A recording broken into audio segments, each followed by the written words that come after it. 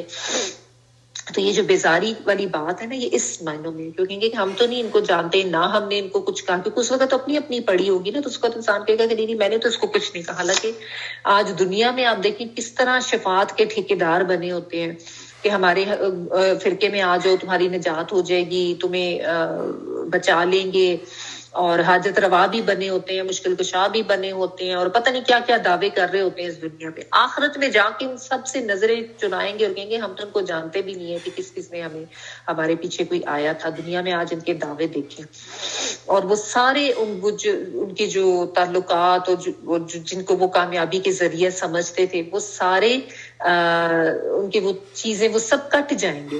نجات کے ذریعے جو تعلقات اور جو چیزیں وہ سمجھتے تھے نا. تو اللہ تعالیٰ کہہ رہے ہیں کہ جو لیڈرز تھے وہ ان فالوور سے بیزاری کا اظہار کریں گے جب وہ اللہ تعالیٰ کے شدید عذاب کو دیکھیں گے. اور اب سارے تعلقات ختم، ساری پہچان ختم، سارے وہ جن کو سمجھا جاتا تھا کہ جی انہی کی بات مانیں گے تو ہمیں فائدہ ہوگا، اب سب کچھ ختم ہو جائے گا. تو اور ساتھ اللہ تعالیٰ نے یہ بھی بتایا کہ اب آگے جو فالوورز ہوں گے ان کا کیا معاملہ ہوگا. وہ جب یہ دیکھیں گے کہ یہ تو وہ لیڈرز ہیں جن کی شدید محبت میں گرفتار ہو کے ہم نے سب چیزوں کو اپنے اوپر جائز کر لیا، اور ہم ان کو سمجھتے تھے کہ یہ ہماری شفاعت کریں گے، یہ ہمیں بچا لیں گے، اور ان کو ہم عبادت کرتے تھے یا ان کو ہم سمجھتے تھے کہ یہ ہماری نجات دہندہ ہے. اب یہی ہم سے بیزاری کر رہے ہیں، یہ تو ہماری طرف دیکھ ہی نہیں رہے، ہمیں پہچان ہی نہیں رہے ہیں.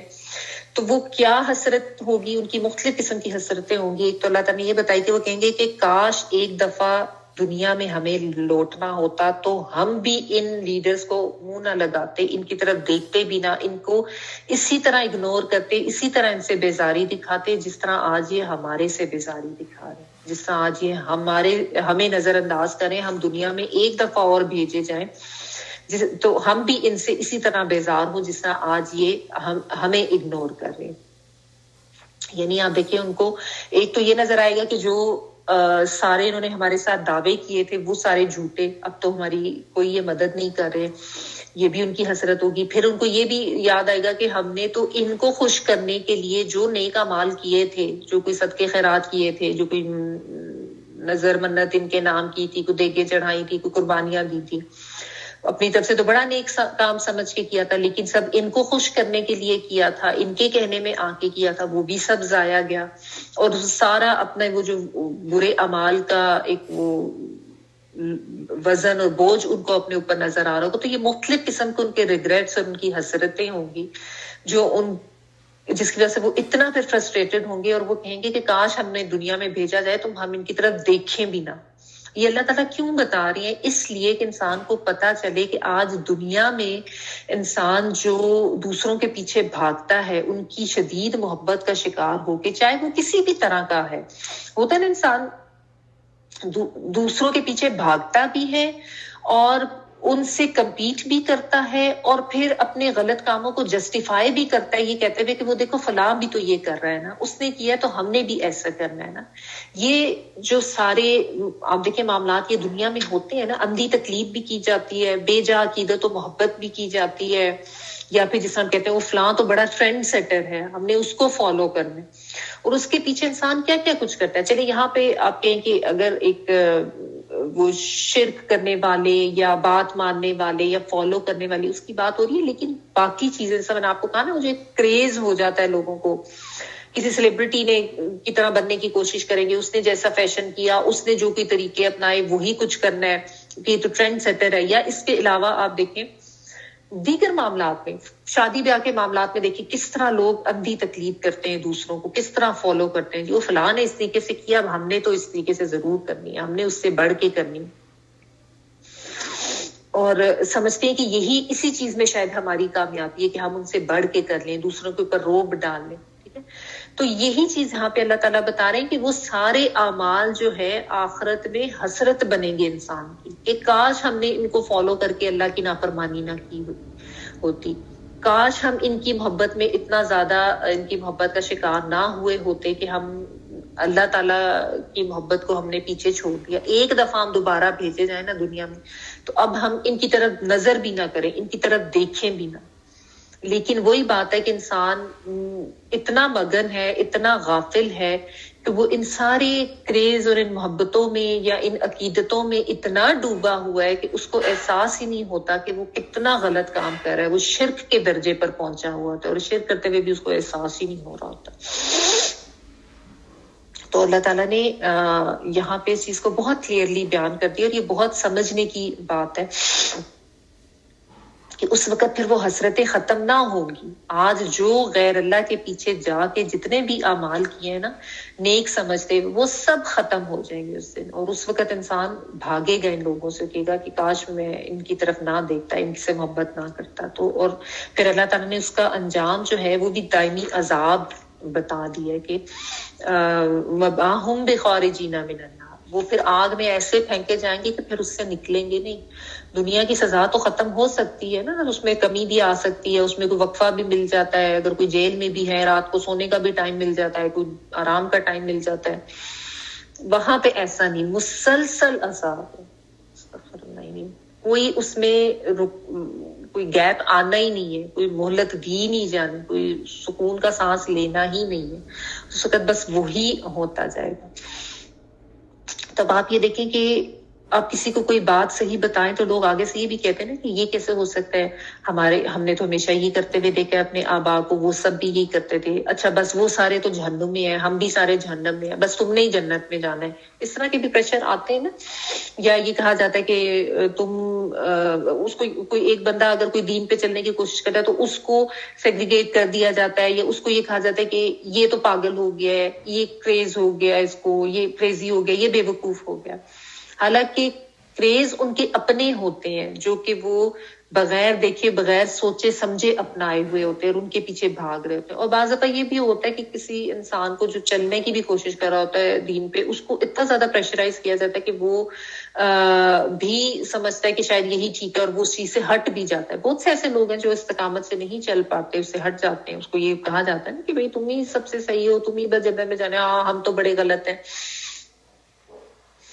یا اس طرح کی باتیں بھی. تو یہ اب اپنے اوپر نظر کرنے کی ضرورت ہے اور اپنے رویوں کو بھی چیک کرنے کی ضرورت ہے, اپنی محبتوں کو چیک کرنے کی ضرورت ہے, اپنے کریزز کو چیک کرنے کی ضرورت ہے, کن سے ہماری ایسی عقیدت ہے کہ ہم اس کے پیچھے اللہ تعالیٰ کو ہی اور اس کی محبت اور اس کے احکامات کو ہی جو ہے وہ نظر انداز کر دیتے ہیں.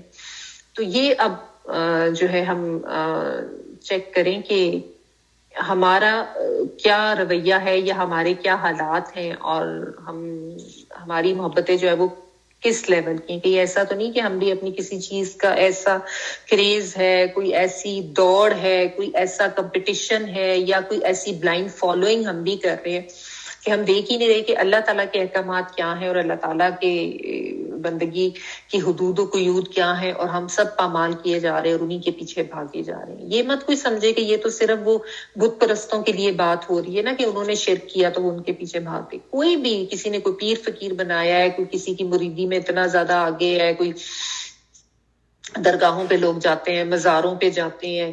اس طرح بھی ہوتا ہے, شرک بنانے میں یہ بھی آ جاتا ہے کہ کسی اور کو حرام حلال کا حق دے دینا, کہ جو اس نے ہمارے پیر صاحب نے کہہ دیا بس یہی حرام ہے اور یہی حلال ہے, باقی اللہ کی بات کو کوئی اہمیت نہیں دیں گے. یہ بھی اللہ کے ساتھ شریک ٹھہرانے میں. تو یہ ساری چیزیں چیک کرنے والی. یہ نہیں ہے کہ صرف ہم چونکہ اللہ کو مانتے ہیں تو ہم بتوں کو نہیں کی پرستش نہیں کرتے, تو شاید ایسا نہیں ہے. اور بھی بہت سی چیزوں میں انسان شرک کر سکتا ہے, اور بھی بہت سی چیزوں میں انسان دوسرے لوگوں کو یا دوسری محبتوں کو اللہ کی محبت کے برابر یا اس کے اوپر قرار دیتا ہے اور پھر اس کی طرف جاتا ہے. تو یاد رکھیں اپنی زندگی میں کہ تمام محبتوں کو اللہ کی محبت کے تابع رکھیں تو وہ جائز ہے.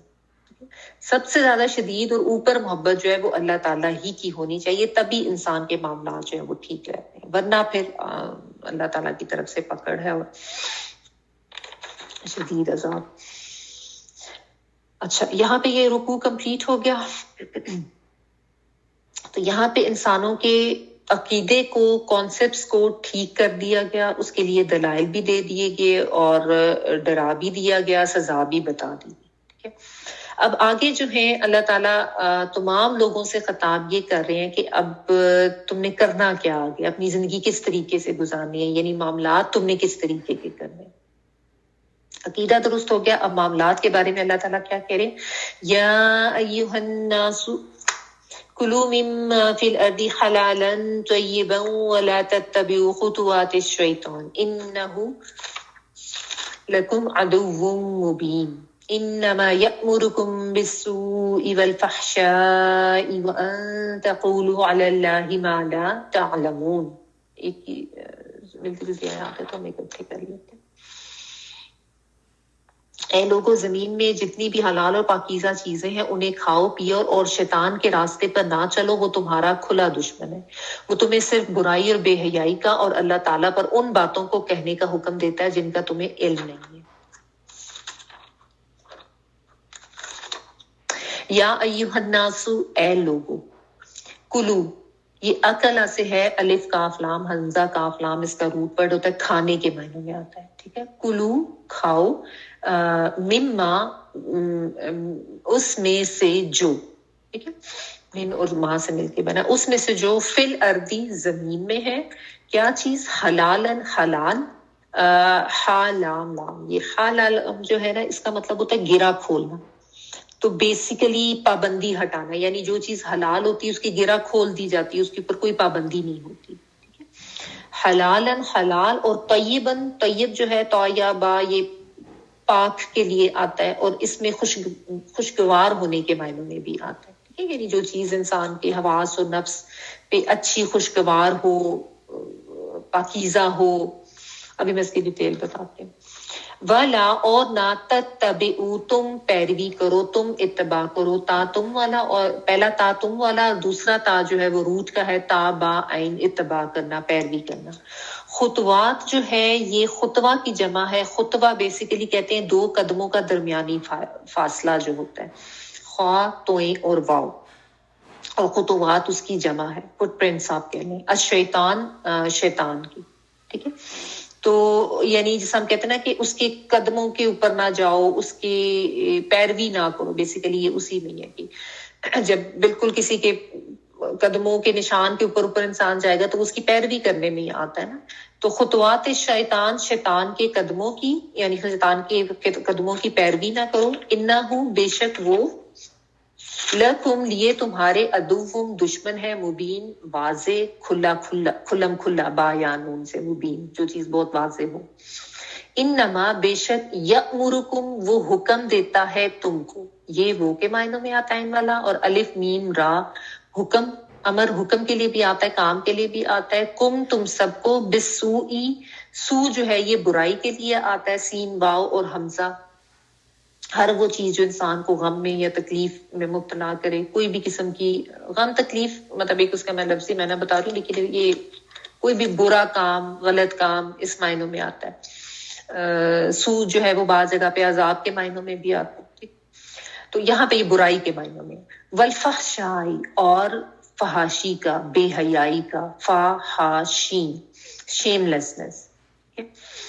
و اور ان یہ کہ تقولو تم کہو علی اللہ اوپر اللہ کے ما جو لا نہیں تعلمون تم علم رکھتے. تے آتا ان والا تم اور عین لام میم علم رکھنا. اچھا اللہ تعالیٰ یہاں پہ جو ہے نا اب الناس کہہ کے خطاب کر رہے ہیں یعنی اب جو خطاب ہو رہا ہے وہ سب لوگوں سے ہو رہا ہے سب کو کہہ کے بات کی جا رہی ہے.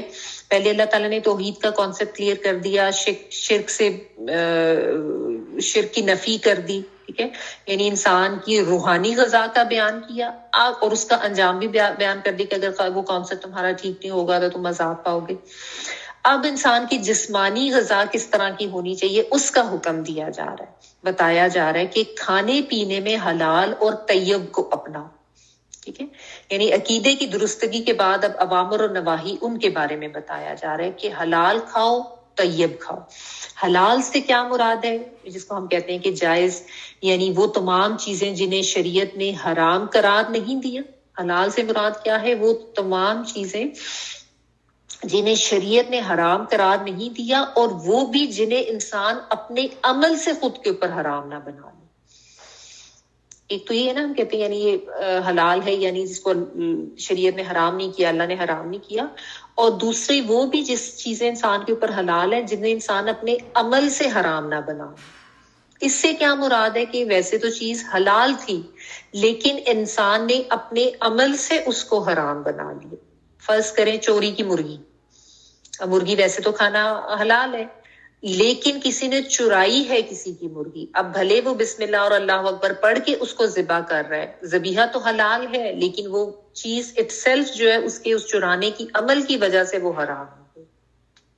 تو اس لیے حلال سے مراد وہ تمام چیزیں جنہیں شریعت نے حرام قرار نہیں دیا اور وہ بھی جنہیں انسان اپنے عمل سے خود کو اوپر حرام نہ کرے ٹھیک ہے.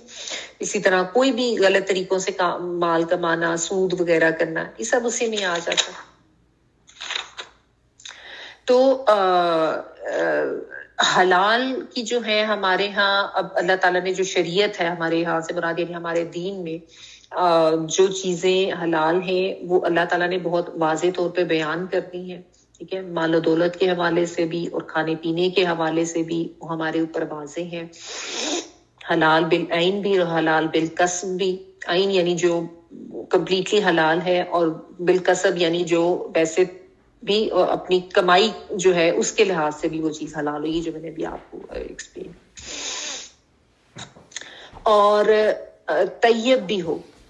اب حلال جو ہے آپ کہہ لیں کہ اگر آپ اس کو باطنی مفہوم میں لے لیں اور طیب جو ہے وہ پھر ظاہری معنوں میں بھی آ جائے گا یعنی طیب سے مراد جو ظاہری طور پر پاک بھی ہو صاف ستھری بھی ہو گلا سڑا نہ ہو کوئی چیز بھی متعفن نہ ہو دیکھنے میں خراب نہ لگے ٹھیک ہے.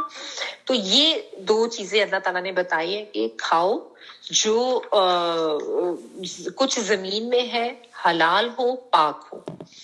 تو انسان نے اب اپنی طرف یہ نظر کرنی ہے کہ میں جو کمائی کر رہا ہوں جو کچھ میں کھا رہا ہوں وہ حلال اور طیب ہے یا نہیں. عموماً یہ ہوتا ہے کہ طیب کی طرف تو انسان کی نظر جاتی ہے فرض کرے اس نے کوئی پھل لیا ہے کوئی گلا سڑا نہ ہو کوئی خراب نہ ہو کوئی اسمیل وغیرہ نہ آ رہی ہو تو ظاہر ہے وہ ایک طیب والی چیز تو وہ آ جاتی ہے اس میں. لیکن جہاں پہ حلال کا معاملہ آتا ہے نا، وہاں پہ انسان اب ڈگمگا جاتا ہے، کیونکہ دنیا میں ہر طرف حرام کے بہت زیادہ آپشنس ملتے ہیں اور بہت زیادہ اٹریکٹیو آپشنس بھی لگتے ہیں، بہت زیادہ فائدہ مند بھی لگ رہے ہوتے ہیں انسان کو۔ تو بات یہ ہے کہ اللہ تعالیٰ نے جو ہمارے لیے چیزیں حرام قرار دی ہیں نا، وہ اسی لیے دی ہیں کہ اس کو کرنے میں ہمارا نقصان ہے، یا تو ہمارا کوئی جسمانی نقصان ہے، اگر اللہ تعالیٰ نے فرض کریں کوئی سور کا گوشت حرام کیا ہے تو اس میں ظاہر ہمارا فائدہ ہے، ہم اس کو سمجھیں کہ کیوں حرام کیا ہے، یا ہم کہہ لیں کہ دینی لحاظ سے ہمارے لیے وہ نقصان دہ ہے، اگر کوئی انسان سود کھا رہا ہے یا غلط طریقے سے کمائیاں کر رہا ہے۔ تو بیسیکلی اس چیز کو سمجھنے کی ضرورت ہے کہ اللہ تعالیٰ نے جو حلال قرار دیا ہے اس کو اپنانے میں، اور جو حرام قرار دیا ہے اس کو چھوڑنے میں انسان کا اپنا ہی فائدہ ہے، ٹھیک ہے۔ اب اہم بات یہ اس میں سمجھنے کی ہے کہ بعض لوگ ایسے ہوتے ہیں جو کہ کھانے پینے کی چیزوں کے حلال ہونے میں بہت زیادہ محتاط ہوتے ہیں، اس چیز کے انگریڈینٹ چیک کر لو، پورک نہیں ہونا چاہیے، جیلیٹن نہیں ہونا چاہیے، یہ چیزیں نہیں ہونی چاہیے جو کہ کسی بھی طریقے سے حرام ہے۔ لیتے ہوئے بھی گوشت بھی خرید رہے ہیں تو حلال ذبیحہ ہونا چاہیے، ذبیحہ بائی ہینڈ ہو، سلاٹرڈ بائی ہینڈ ہو، اتنی نیٹی گریٹیز کا خیال رکھتے ہیں، لیکن جس پیسے سے وہ خرید رہے ہوتے ہیں وہ پیسہ ہی ان کا حرام کا ہوتا ہے، اس چیز کے اوپر ان کی نظر ہی نہیں ہوتی، اس چیز کی طرف وہ غور ہی نہیں کر رہے ہوتے۔ تو یہ بات بہت سمجھنے کی ہے کہ کھانے پینے کی چیزیں بے شک انسان حلال خرید رہے کہ میں نے حلال ذبیحہ بھی لینا ہے، پوک نہیں لینا، جیلیٹن نہ ہو، لیکن جو پیسہ ہے جس سے خریدا جا رہا ہے وہی حرام ذریعے سے کمایا جا رہا ہے، تو وہ بھی تو کھانا پینا حرام ہی ہو گیا نا، وہ حلال تو نہ رہا۔ تو یہ وہ چیز سمجھنے کی ہے کہ انسان بعض دفعہ ان چیزوں کے اوپر گیا ہوتا ہے، ظاہریت کے اوپر، اور وہ جو جس مین سے، جس طریقے سے اس نے وہ کمائی کی ہوتی ہے وہی حرام ہوتی ہے، اس کی طرف اس کا دھیان نہیں کرتے۔ اور بعض ایسے کرتے ہیں کہ کمائی ان کی حلال ہوگی لیکن خرچ وہ حرام چیزوں پہ کر رہے ہوں گے، حرام کھانے کے اوپر کر رہے ہوں گے، یا حرام کاموں کے اوپر خرچ کر رہے ہوں گے، شراب، زنا، اس قسم کی چیزوں کے اوپر۔ اور ہمارے آپ دیکھتے ہیں آج مسلم معاشرے میں یہ دونوں طرح کی شکلیں نظر آتی ہیں، نہیں دھیان دیتے لوگ نہ اپنی کمائی کی طرف، یا اگر کمائی ٹھیک ہے بھی تو اس کو لگا کس طرف رہے ہیں، اس کی طرف دھیان نہیں دیتے۔ تو اس میں کچھ چیزیں یہ جو سمجھنے کی نا کہ اللہ تعالیٰ نے کہا ہے حلال اور طیب کھاؤ۔ طیب میں اچھا ایک چیز اور بھی جو ہے وہ علماء بیان کرتے ہیں کہ یہ طیب چونکہ سب نے آپ کو کہا نا کہ خوشگوار کے معنوں میں بھی آتا ہے کہ جو آپ کو اچھا لگے، تو وہ اس میں مفسرین یہ بھی کہتے ہیں کہ دل کی طبیعت یا پسندیدگی یا آمادگی بھی اس میں میٹر کرتی ہے کہ یہ انسان کو یعنی جو اچھا لگے۔ اب یہ نہیں آپ کسی کے اوپر پابندی لگا سکتے کہ فرض کریں بعض لوگ ایسے ہوتے ہیں جن کو طبیعتاً کھٹی چیزیں ان سے نہیں کھائی جاتی، تو اب کوئی یہ نہیں آپ کہیں اس کو، یا وہ یہ نہ سمجھے کہ اب املی حلال ہے تو میں نے ضرور ہی کھانی ہے چاہے مجھے اچھی نہیں بھی لگ رہی، ایسی بات نہیں ہے۔ مطلب انسان کی اپنی طبیعت کی آمادگی، اس کی پسند ناپسند بھی بہرحال اس چیز کی گنجائش ہوتی ہے اپنی طبیعت کی، ٹھیک ہے۔ جو چیز منع کی جا رہی ہے وہ ایک تو یہ کانسیپٹ ہے کہ جو اللہ نے منع کر دیا، اور دوسرا اس میں ایک یہ چیز بھی سمجھنے کی بات ہے کہ کسی اور کے کہنے میں آ کر یا کسی بھی چیز میں، کسی کانسیپٹ میں کسی نظریے کا شکار ہو کر یا کسی پیر فقیر کی باتوں کا شکار ہو کر حرام حلال کا اختیار اس کو نہیں سونپ دینا ہے کہ اس نے یہ کہا ہے تو اس لیے میں اس چیز کو اپنے اوپر حرام کر رہا ہوں، یا اس نے کہا ہے تو میں اس چیز کو اپنے اوپر جائز کرا رہا ہوں۔ کیوں؟ کیونکہ حرام حلال مقرر کرنے کا اختیار صرف اللہ تعالیٰ کی ذات کے پاس ہے۔ یہ چیز بہت اہم پوائنٹ ہے سمجھنے کا، انسانوں کے پاس نہیں ہے، کسی نبی کے پاس بھی یہ اختیار نہیں تھا کہ اپنی مرضی سے کسی چیز کو حرام یا حلال کر دے، کسی انسان کے پاس نہیں ہے، یہ صرف اللہ تعالیٰ کی ذات کا حق ہے۔ جن چیزوں کو اللہ نے حرام کیا ہے وہ حرام ہی ہے، جن چیزوں کو اللہ نے حلال کیا ہے وہ حلال ہی ہے۔ یعنی انسان کسی انسان کے کہنے میں آ کے کسی حلال کو اپنے اوپر حرام نہ کر لے، اور یہ بھی نہیں کہ تقوی کا ذریعہ سمجھ کے انسان یہ سمجھے کہ بس میں نے تو ابھی کھانے پینے کی چیزوں کی طرف زیادہ دھیان نہیں دینا، اللہ تعالیٰ نے دی بھی ہیں کھانے بٹ میں نے جو ہے بس وہ ان چیزوں کو چھوڑ دینا ہے، یا بالکل زندگی کی جو جائز جو چیزیں یا ضروریات ہیں، شادی کرنا وغیرہ، یہ سب چیزیں بھی جو ہیں وہ تقوی کے خلاف ہے، جس طرح کہ یہ رہبانیت کا کانسیپٹ نصارہ وغیرہ میں ہے۔ تو یہ کوئی تقوی نہیں ہے کہ کہ اپنے اوپر اللہ تعالیٰ کی حلال کردہ چیزوں کو حرام کر لینا. ایسا انسان نہیں کر سکتا کیونکہ یہ اللہ تعالیٰ کے پاس اختیار ہے نا, اور اللہ تعالیٰ نے جو احکامات دیے ہیں انہی کو فالو کرنے. وہ جو ہے نا سورۃ النحل میں اللہ تعالیٰ کہتے ہیں وَلَا تَقُولُوا لِمَا تَصِفُ أَلْسِنَتُكُمُ الْكَذِبَ هَٰذَا حَلَالٌ وَهَٰذَا حَرَامٌ, کہ مت ایسی بات کہو زبانیں تمہاری جو جھوٹ کہتی ہیں کہ یہ حلال ہے اور یہ حرام ہے. یعنی انسان یہ نہیں کہہ سکتا. ہوتا ہے نا بعض لوگ بڑے آرام سے فتوے دے دیتے ہیں, یہ تو حرام ہے حرام حرام ہے, ہر چیز کے اوپر حرام حرام کے فتوے لگا دیتے ہیں. یہ اللہ تعالیٰ کی ذات کا حق ہے, جو اس نے بتایا وہی حلال ہے, جو اس نے بتایا وہی حرام ہے. ٹھیک ہے, تو یہ یاد رکھیں. اور ایک چیز بات جو اللہ تعالیٰ نے بہت اہم یہاں پہ بیان کی کہ تمہیں اللہ تعالیٰ کی ان بتائی ہوئی حدود و قیود کو توڑنے کا حکم کون دے گا, حلال کو حرام اور حرام کو حلال کرنے کا حکم کون دے گا؟ شیطان. تو اس کے قدموں کی پیروی نہ کرو کیونکہ وہ تمہارا کھلا دشمن ہے. اللہ تعالیٰ نے بہت کلیئرلی بتا دیا کہ شیطان تمہارا کھلا دشمن ہے, تو اس کے پیچھے مت جاؤ, وہ تمہیں غلط کاموں کی طرف ہی لے کے جائے گا. وہ تو تمہیں کن چیزوں کا حکم دیتا ہے کہ برائی بھی کرو, بے حیائی بھی کرو, اور وہ باتیں کہو اللہ پہ جو تمہیں معلوم ہی نہیں ہے.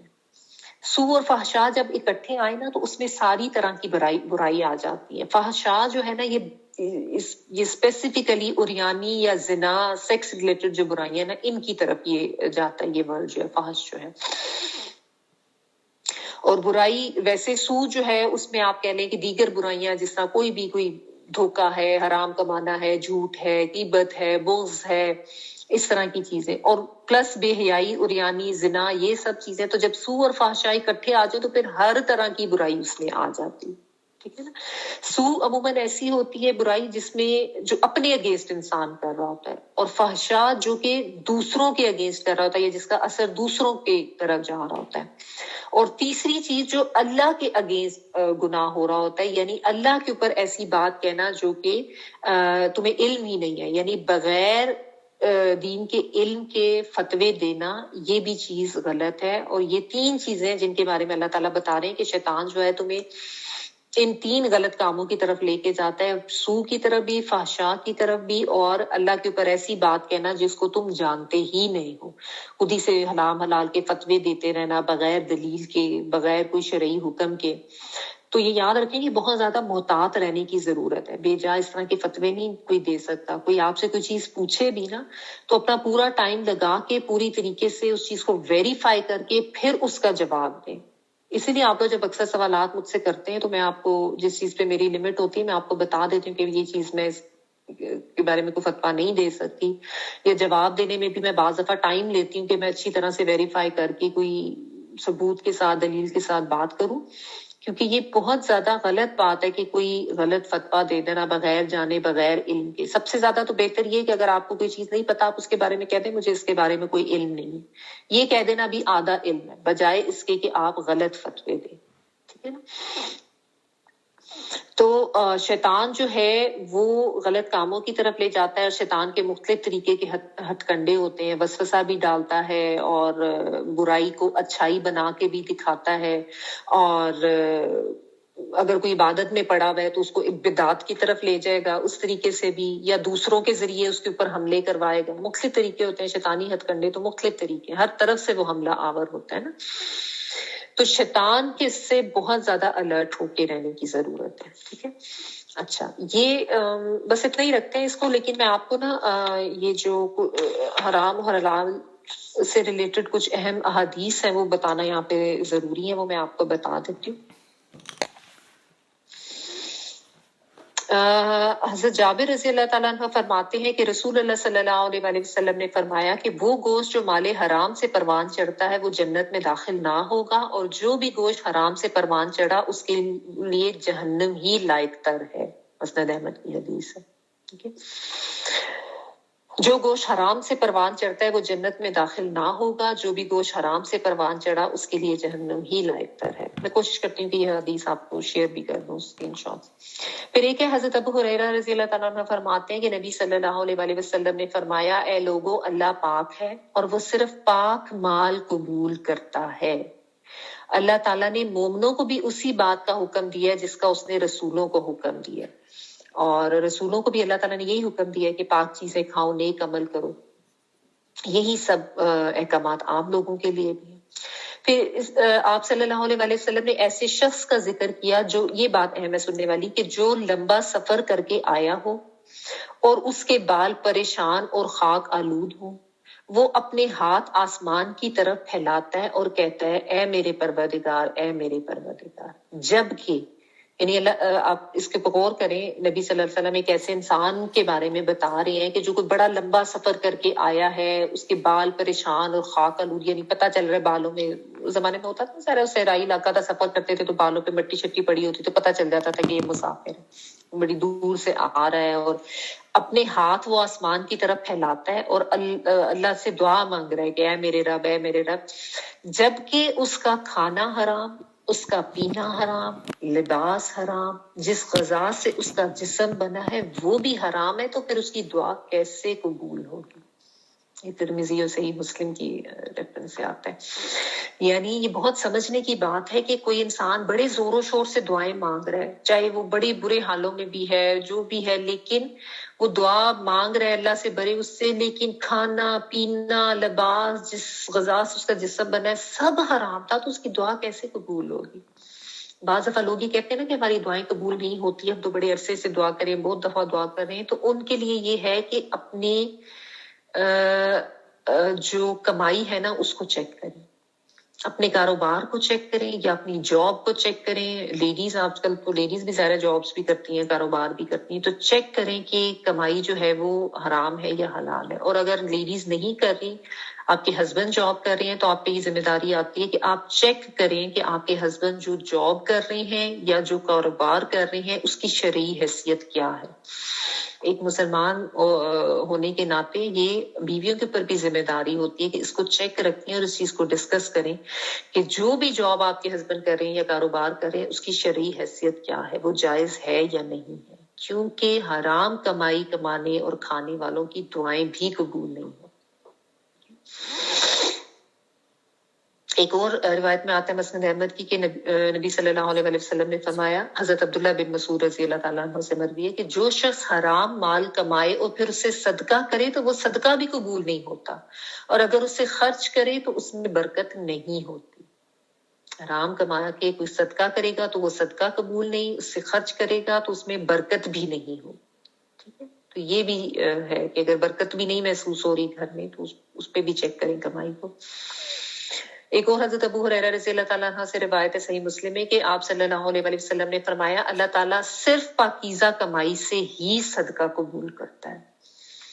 یعنی لوگ یہ سمجھیں کہ حرام کما کے شاید صدقہ دے کے وہ اپنی کمائی کو حلال کر لیں گے، تو ایسا نہیں ہے، صدقہ بھی اللہ تعالیٰ حلال مال سے ہی قبول کرتے ہیں۔ اور ایک بخاری کی حدیث کا مفہوم ہے کہ آپ صلی اللہ علیہ وسلم نے فرمایا لوگوں پر ایک زمانہ ایسا آئے گا کہ آدمی اس بات کی پرواہ ہی نہیں کرے گا کہ جو مال اس کے ہاتھ میں آیا ہے وہ حلال ہے یا حرام ہے۔ ٹھیک ہے،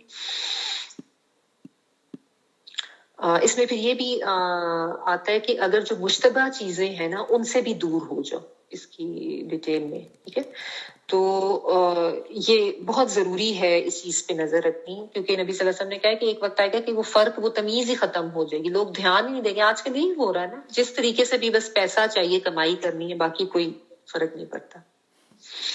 آپ صلی اللہ علیہ وسلم نے فرمایا اے عبداللہ بن عمر، 4 خصلتیں ایسی ہیں جو تمہارے اندر موجود ہوں تو پھر دنیا میں کچھ بھی حاصل نہ ہو تو بھی تمہارے لیے وہی 4 کافی ہیں: امانت کی حفاظت، کم بولنا، حسن خلق اور حلال کا اہتمام۔ امانت کی حفاظت، کم بولنا، حسن خلق اور حلال کا اہتمام۔ ایک سعد بن ابی وقاص رضی اللہ تعالیٰ عنہ سے اس حدیث کا مفہوم یہ ہے کہ آپ صلی اللہ علیہ وسلم سے نے درخواست کی کہ میرے لیے دعا کریں کہ میں مقبول الدعا ہو جاؤں، یعنی ایسا انسان جس کی دعائیں قبول ہونے لگیں۔ تو آپ صلی اللہ علیہ وسلم نے فرمایا کہ اپنا کھانا حلال اور پاک بناؤ، ٹھیک ہے، حلال اور طیب چیزیں کھاؤ۔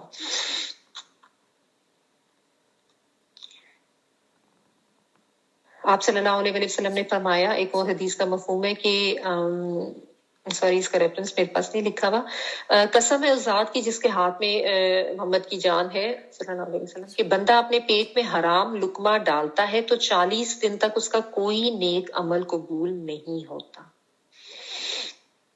ایک اور حدیث کا مفہوم ہے حضرت عبداللہ بن مسعود رضی اللہ تعالیٰ عنہ سے کہ آپ صلی اللہ علیہ وآلہ وسلم نے فرمایا جب کوئی بندہ حرام مال کماتا ہے پھر اس کو صدقہ کرتا ہے وہ قبول نہیں ہوتا، اگر وہ اس میں سے خرچ کرتا ہے تو اس میں برکت نہیں ہوتی، اگر وارثوں کے لیے چھوڑ جاتا ہے تو وہ جہنم کی طرف لے جانے کا اس کا ذریعہ ہوتا ہے۔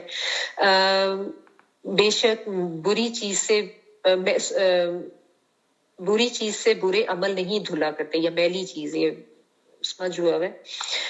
ہاں اچھے عمل جو ہیں وہ برے عمل کو دھو دیتے ہیں، یعنی ظاہر ہے بری چیز سے آپ فرض کریں آپ کوئی گندا کپڑا لے کے جگہ صاف کرنے لگے تو وہ جگہ اور گندی ہی ہوگی، تو کسی برے عمل سے کسی دوسرے برے عمل کو نہیں ہٹایا جا سکتا۔ ہاں اچھے اعمال جو ہیں وہ برائیوں کو دھو دیتے ہیں، ان کو ختم کر دیتے ہیں۔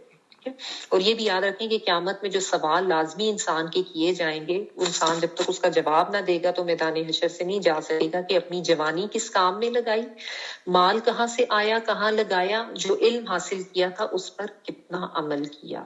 جوانی کس کام میں لگائی، مال کہاں سے کمایا کہاں لگایا، جو علم حاصل کیا اس پر کتنا عمل کیا۔ تو یہ بہت اہم بات ہے کہ انسان اپنے کھانے پینے کی طرف اتنی توجہ نہیں دیتا، حلال اور طیب اس کی جو ساری شرائط ہیں یہ ہمیں دھیان میں رکھنی بہت ضروری ہے۔ اور بالخصوص وہ بھی کہ اگر کسی کو یہ لگتا ہے کہ جی ہماری دعائیں قبول نہیں ہوتی ہیں یا ہمارے رزق میں برکت نہیں ہے، ہمارے گھر میں برکت نہیں ہے، تو اپنی کمائی کو چیک کریں، ٹھیک ہے۔ اور یہ بھی علماء اس کے بارے میں کہتے ہیں کہ اولاد بھی نافرمان ہوتی ہے اگر انسان جو ہے نا وہ حرام کمائی سے ان کی پرورش کرتا ہے۔ تو یہ سارے لٹمس ٹیسٹ ہیں چیک کرنے کے لیے، ٹھیک ہے۔ تو چیک کریں، اگر آپ خود ارن کرتی ہیں تو اپنی کمائیوں کو چیک کریں، کوئی بھی چیز ایسی نہیں ہونی چاہیے جو ذرا سے بھی حرام کا جس کی وجہ سے اندیشہ ہو۔ اگر آپ کاروبار کر رہی ہیں، جاب کر رہی ہیں، ورنہ اگر آپ نہیں کرتی ہیں تو اپنے ہسبینڈ کی بھی اس کو ضرور چیک کریں کہ حلال اور طیب ہے یا نہیں، اور یہی گائیڈنس اپنی اولاد کو بھی آگے ضرور دیں، کیونکہ آج کل سب کے ٹین ایجرز بھی جو ہیں وہ جاب کر رہے ہوتے ہیں، تو عموماً ہم اس چیز کو اتنا اہم نہیں سمجھتے۔ بچوں کو آن اینڈ آف یہ سمجھایا کریں کہ جتنا ٹائم آپ کے لیے ہے وہ آپ نے لگانا ہے، کوئی ذرا سا بھی وہاں سے کوئی ایسی چیز بھی اٹھا کے نہیں لانی، کوئی اپنی ایسی کمی کوتاہی آپ کی طرف سے نہیں ہونی چاہیے کہ وہ حرام کا ذریعہ بن جائے، ٹھیک ہے۔ کہ بہت اہم چیز ہے جس کو بڑے آرام سے لوگ نظر انداز کیے ہوتے ہیں شیطان کے پیچھے لگ کے، ٹھیک ہے۔ تو حرام حلال اور اس کے علاوہ برائی، فحاشی اور کوئی بھی بغیر علم کے فتوے دینا، اللہ کے ساتھ منسوب کرنا ایسی باتیں جن کا خود علم ہی نہیں ہے، تو اپنے علم کو مکمل کرنے کی ضرورت ہے، ٹھیک ہے۔ بالخصوص دین کے معاملے میں تو بہت ہی نقصان دہ ہو جاتی ہے یہ بات کہ دین کے حوالے سے لوگ اس کے فتوے دینا شروع کریں جن کے بارے میں پتہ ہی نہیں، بڑے آرام سے لو ہاں ہمیں پتہ ہے، وہ قرآن میں یہ لکھا ہے، وہ اللہ نے یہ کہا ہے، بغیر جانے۔ تو اپنا پہلے دین کا علم مکمل کریں دلائل کے ساتھ، پھر کوئی اس طرح کی باتیں، ٹھیک ہے۔ آخر دعوانا الحمدللہ رب العالمین۔ سبحانک اللہم و بحمدک نشہد ان لا الہ الا انت نستغفرک و نتوب الیک۔ تلاوت سن لیتے ہیں، تلاوت ہے ریڈی؟ جی میں 158 آیت نمبر 158 سے لگا رہی ہوں، لاسٹ ویک رہ گئی، ٹھیک ہے جی۔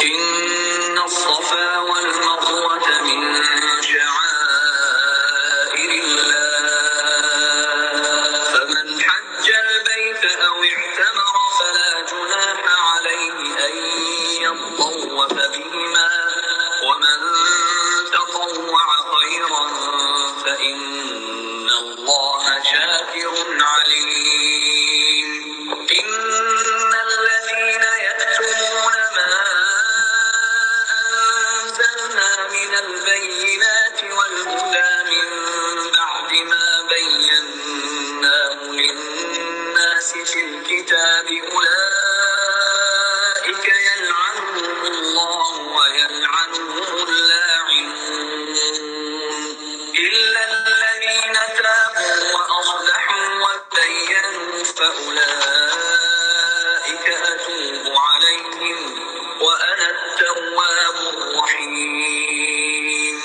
إن الذين كفروا وماتوا وهم كفار أولئك عليهم لعنة الله والملائكة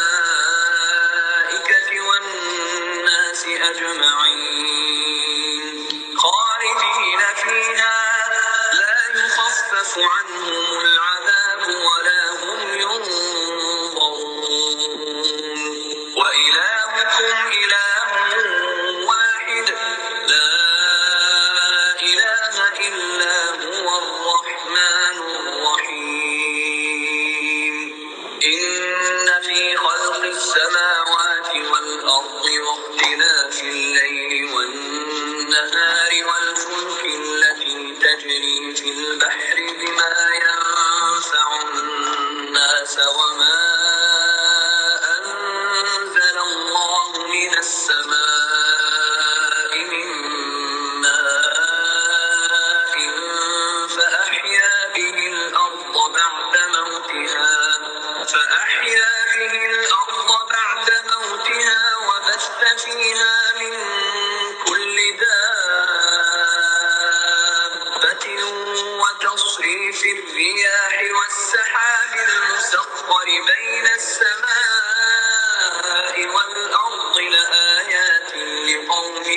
ومن الناس من يتخذ من دون الله أندادا يحبونهم كحب الله والذين آمنوا أشد حبا لله ولو يرى الذين ظلموا إذ يرون العذاب أن القوة لله جميعا وأن الله شديد العذاب إذ تبرأ الذين اتبعوا من الذين اتبعوا ورأوا العذاب وتقطعت بهم الأسباب وقال الذين اتبعوا لو أن لنا كرة فنتبرأ منهم كما تبرأوا منا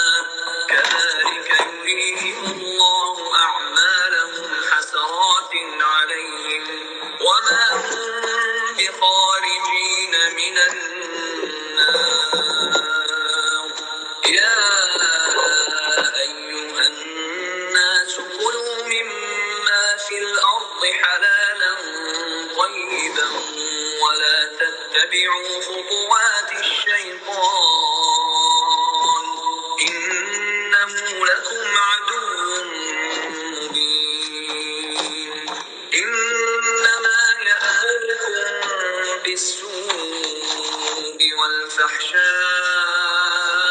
وأن تقولوا على الله ما لا تعلمون وإن جی اب آپ کی تفسیر کی کلاسز انشاءاللہ عید کے بعد ہوگی. کل آپ کی تجوید اور ترجمہ والی کلاس ہے. یہاں تک آپ ٹرانسلیشن سیکنڈ پارے کی جو ہے نا یعنی تقریباً 27 آیات بن رہی ہے شاید 142 سے سٹارٹ ہو رہی ہے. تو یہ آپ کوشش کریں جتنا بھی آپ یاد کر سکتے ہیں کر لیں, ٹھیک ہے. اور یہ بھی عبادت ہی ہے, اگر آپ عبادت کر رہے ہیں رات کو تو اس میں بھی آپ یہ ٹرانسلیشن یاد کریں, ٹھیک ہے. تو انشاءاللہ آپ کی کل یہ کلاس ہوگی اور موسٹ پرابلی کل والی کلاس کی اب ریکارڈنگ نہیں ہوں گی کیونکہ تجوید کی کلاس کی ویسے ریکارڈنگ جو ہے وہ اس کا اتنا ایڈوانٹیج نہیں ہوگا. تو اگر آپ نے تجوید سیکھنی ہے کوشش کریں کہ آپ اس کو لائیو جوائن کریں. اوکے جی, آخر دعوانا الحمدللہ رب العالمین, سبحان ربک رب العزت عما یصفون وسلام علی المرسلین والحمدللہ رب العالمین. دعا کر لیجیے.